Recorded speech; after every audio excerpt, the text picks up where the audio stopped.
Se a minha irmã não me tivesse pedido para tomar conta do seu filho, na verdade, as coisas poderiam ter sido diferentes.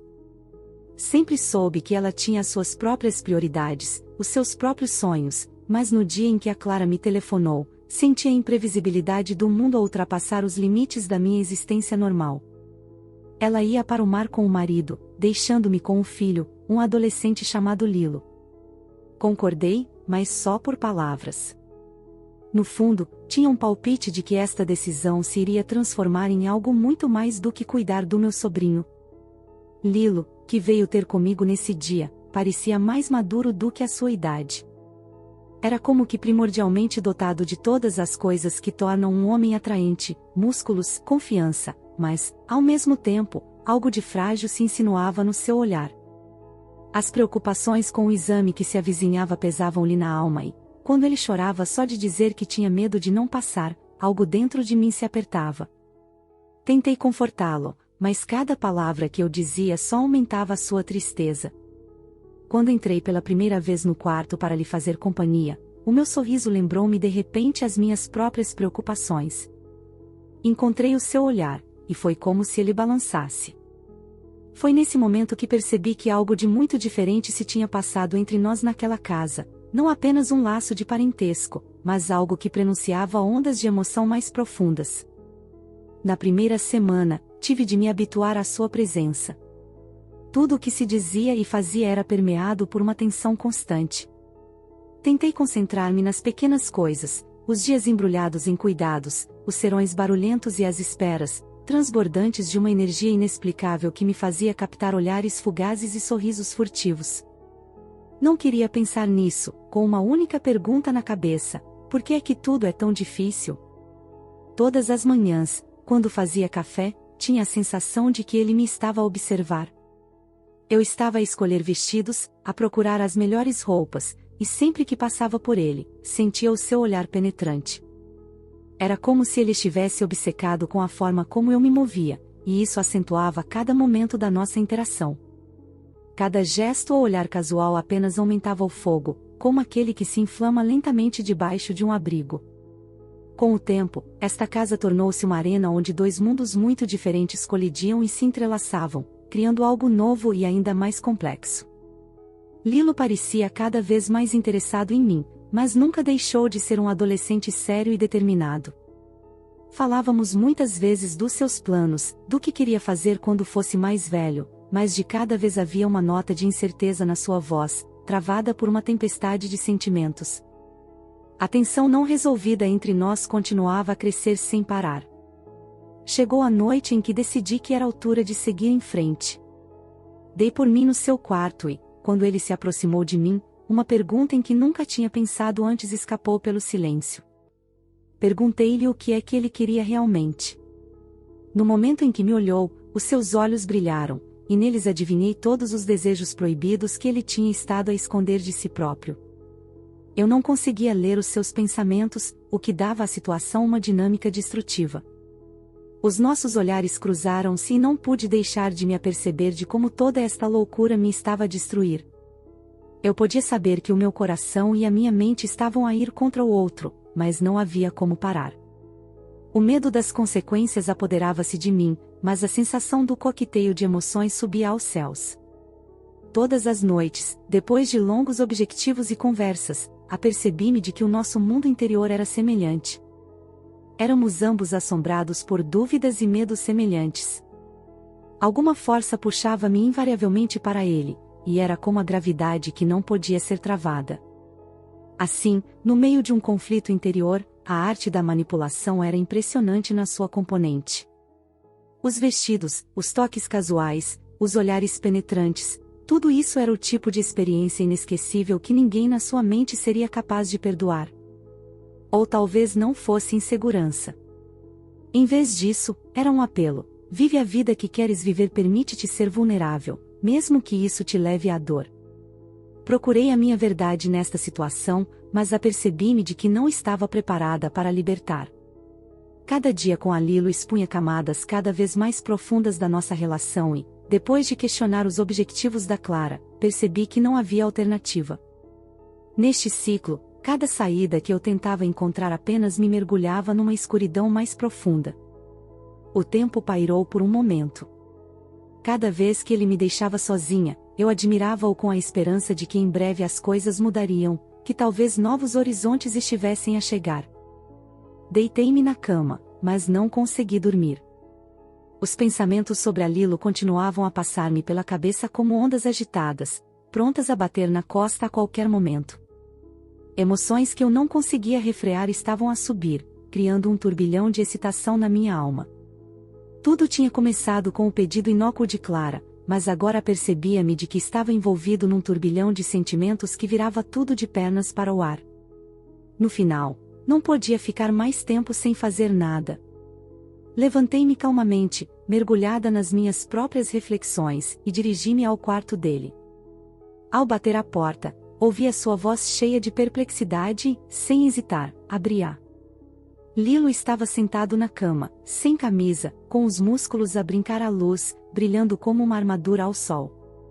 Os seus olhos brilhavam de desejo e confusão, mergulhando-me numa emoção incontrolável. Importas-te, disse eu, tentando manter a minha voz leve, mas sendo vítima da minha própria expectativa tensa. Aproximei-me lentamente, sentindo o ar entre nós aquecer como uma tempestade. Cada passo que dava em direção a ele era difícil, uma onda de desejo que se enfurecia dentro de mim, puxando-me para ele com uma força incrível. Lilo estremeceu, com os olhos cheios de confusão genuína. Ali, o que estás a fazer? Disse ele, e a frase simples tinha tanto de ternura como de pânico. Senti o meu coração acelerar e, sem me preocupar, respondi: não tenhas medo, vamos apenas aproveitar o momento. Beijando-lhe a testa como se lhe desse esperança, senti que o momento se prolongava e que algo de mais profundo e importante se instalava entre nós. Este jogo não era apenas divertido, estava a puxar-me cada vez mais para dentro de um turbilhão de emoções e tentações. Cada dia lembrava-me de mim própria com provocações cada vez mais intrusivas. Escolhia roupas ousadas, consciente do seu efeito, ansiosa por saborear cada olhar que Lilo me lançava. De vez em quando, ele aproximava-se mais de mim, a sua respiração tornava-se pesada e, nessas alturas, eu sentia literalmente o fogo entre nós. Estás a provocar-me, não estás? Perguntei-lhe com um sorriso brincalhão, quando tudo à minha volta parecia ter parado. Ele respirou fundo. Talvez um pouco, tia, mas também não me facilitou as coisas, disse ele. Aquelas palavras continham tanto a nossa luta como a nossa atração, e parecia um campo magnético a puxar-nos um para o outro com uma força incrível. A cada dia que passava, o risco aumentava. No momento em que fechava os olhos, a casa tornava-se uma arena do proibido, e cada canto era preenchido pela tensão que estávamos a criar como um duo paradoxal. Era como se Lilo estivesse a tentar lidar com a tempestade de sentimentos que o assolava, e o meu coração palpitava, à espera do momento em que tudo ultrapassaria o limite do aceitável.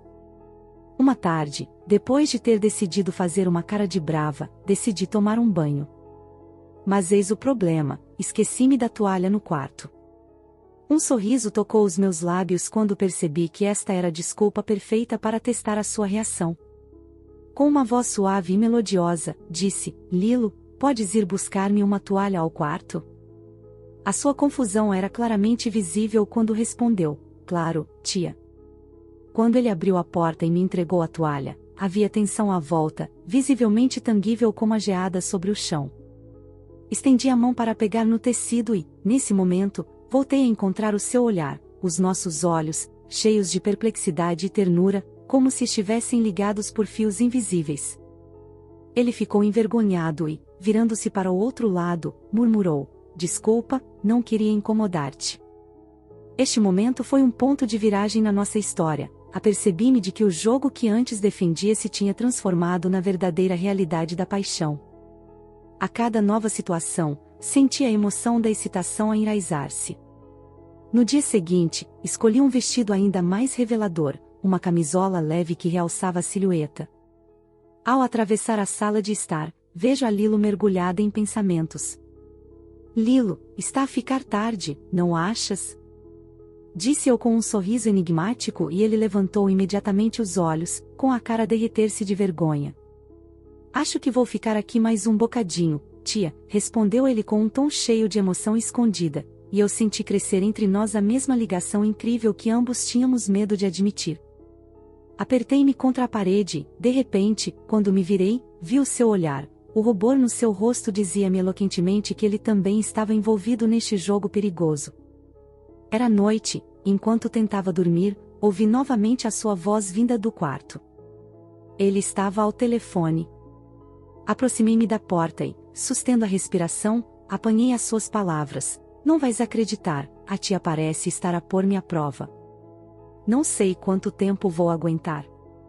Nesse momento, um sentimento ardente acendeu-se dentro de mim quando percebi que ele sentia o mesmo que eu. O Lilo tinha se tornado mais do que um simples sobrinho. Uma força masculina tinha despertado nele, e essa percepção estava a aquecer a atmosfera. Estávamos no limite, ansiosos por satisfazer os nossos desejos ocultos, conscientes de que um passo em falso poderia mudar tudo. A cada momento que passava, este conflito interior intensificava-se, como se estivesse a preparar-se para se incendiar. Eu sabia que os limites que tínhamos construído à nossa volta iriam em breve ser quebrados, e que havia mais para vir. Uma sucessão de intrigas, disfarces de sentimentos e paixão ardente estavam a levar-me ao limite, e era inevitável o que acabaria por acontecer. Estávamos a aproximar-nos de uma separação que mudaria as nossas vidas para sempre. E eu mal podia esperar que finalmente acontecesse. Quando regressei à casa, a sensação de perda pairava sobre mim como uma nuvem negra, engolindo a luz por completo. Parei na soleira da porta, apercebendo-me de que tinha perdido uma parte de mim na paixão que outrora me dera calor, mas que agora se transformava numa úlcera que me corroía a alma. Todas as recordações de Lilo, todos os toques, todos os olhares ternos que antes me enchiam de alegria, transformavam-se agora em setas dolorosas que me perfuravam por dentro. Clara estava cheia de vida, como sempre, a falar das suas férias com Ricardo. Eu ouvia-a, mas a culpa crescia dentro de mim, enchendo cada canto do meu coração. O seu riso soava como um eco de felicidade e eu sentia uma vergonha insuportável dos meus desejos secretos. Todas as noites, quando regressava a casa, sentia como se as paredes do apartamento se tivessem fechado à minha volta, como se este espaço se tivesse tornado uma armadilha da qual não havia escapatória. Ficava sozinha com as mesmas perguntas: como é que cheguei a este ponto? O amor entre nós era apenas um capricho, uma felicidade que destruía tudo no seu caminho? Ou era mais do que isso, um fogo que se reacendia no meu coração vezes sem conta, apesar das consequências? Uma noite, encostado à janela, a ver a lua brilhar sobre o mundo, o desejo de escrever a Lilo acendeu-se no meu coração. Uma troca que nunca aconteceria. Mas eu sabia que estava ligada não só a ele, mas também àqueles que esperavam a minha sinceridade e lealdade. Pensava muitas vezes, podia perdê-lo e perder-me a mim própria. A cada dia que passava, a percepção crescia dentro de mim, não podia viver com este segredo. Não podia manter uma relação com o Ricardo quando tinha um amor escondido no meu coração que ansiava por liberdade. Tomei uma decisão, tinha de expor a verdade, por muito que me doesse. Reunindo as minhas forças, aproximei-me de Clara. A sua primeira expressão foi de alegria, mas ao olhar-me nos olhos leu uma sombra. Clara, preciso de falar contigo sobre uma coisa importante, disse eu e cada som ecoou na minha cabeça como um trovão. Senti um arrepio a percorrer-me a espinha. Naquele instante, ela estava a assistir à tragédia que eu mais temia. Ali, o que é que se passa? Perguntou ela, já com a voz cheia de preocupação. Eu gaguejei, mas a determinação testou-me o suficiente para que todas as palavras saíssem de uma só vez. Eu não consigo esconder mais o que aconteceu entre mim e o Lilo. Eu amo-o. Os olhos dela abriram-se e refletiram não apenas choque, mas toda uma tempestade de emoções, traição, mágoa, desilusão. No seu olhar, apercebi-me de que tinha feito seu mundo em pedaços. As palavras lançadas para o ar cortaram como facas, deixando feridas profundas. Como foste capaz, ali? A sua voz tremia de dor, e cada som penetrava como uma picada de frio gelado. Apercebi-me que não era só eu que estava a sofrer, mas ela também, e que este horror iria mudar a nossa relação para sempre. O tempo parou e tudo à nossa volta congelou, exceto o silêncio que me levava para o abismo. Eu parecia perdido e sentia-me tão envergonhado. Ao mesmo tempo, o sentimento ardente do amor perdido dominava-me completamente. Fiquei sentada em silêncio durante algum tempo, a pensar como é que tínhamos acabado neste amor triangular em que a paixão era um fardo terrível. Fiz uma escolha, disse eu calmamente, mas o sofrimento seguisse. Sabia que não podia continuar a proteger-me do meu destino. Mais tarde, quando o sol se põe e paira um peso no ar, estou pronto para me encontrar com Lilo. Encontramo-nos no nosso antigo caminho, sob um céu estrelado cheio de uma beleza misteriosa. Nos seus olhos, vi ternura e a mesma dor que me atormentava. Ali, disse ele, mas eu interrompi-o, com os olhos cheios de lágrimas que era difícil conter. E nesta noite, o vento que sussurrava os seus segredos testemunhou a nossa ternura, a nossa paixão e a nossa dor eterna. A cada momento que o coração batia mais forte, eu sabia, apesar do amor que brincava dentro de nós, éramos apenas almas perdidas quando a realidade nos fez prisioneiros dos nossos sentimentos. Quando regressei à casa, senti que nunca mais poderia recuperar a harmonia que tinha tido. O vazio, a dor e a tragédia esperavam-me, maiores do que eu poderia imaginar. Mais uma vez, tinha perdido uma parte de mim para sempre, e todos os dias seria uma recordação da vida que me tinha passado ao lado. Agora, com 2 vidas perdidas, 2 sonhos perdidos, o meu coração continuava perdido nas profundezas onde não encontrava paz. Tornei-me uma sombra monótona de mim mesmo, vagueando nas vastas sombras onde a paixão e a tragédia estavam para sempre entrelaçadas num fio inquebrável, não deixando qualquer esperança de uma nova manhã onde as coisas pudessem ser diferentes.